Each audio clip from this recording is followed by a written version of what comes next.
നമസ്കാരം. ഞാൻ Kalamandalam Girija Ramdas. Nandanam artistic arena എന്ന എൻ്റെ യൂട്യൂബ് ചാനലിലേക്ക് എല്ലാവർക്കും സ്വാഗതം. ഞാൻ ഇന്നിവിടെ പറയാൻ പോകുന്നത് എച്ചിൽ പാത്രങ്ങൾ കഴുകാതെ കടക്കാമോ എന്നതിനെക്കുറിച്ചാണ്.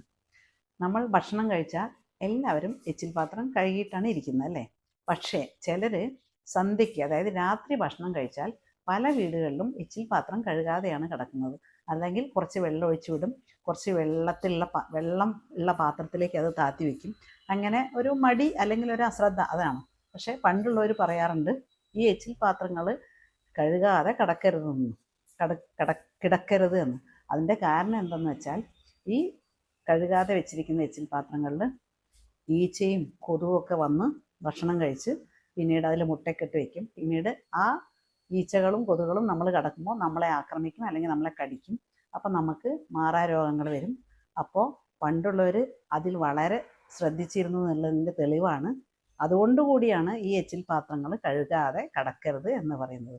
അപ്പോൾ പല വീടുകളിൽ അത് സംഭവിക്കുന്നുണ്ടെങ്കിൽ ഇനി അതൊന്നും സംഭവിക്കാതെ എല്ലാവരും എച്ചിൽ പാത്രമൊക്കെ കഴുകി അടുക്കളൊക്കെ വൃത്തിയായിട്ട് വേണം കിടക്കാൻ. ഈ ഒരു അറിവ് നിങ്ങൾക്ക് ഇഷ്ടമായല്ലോ അല്ലേ?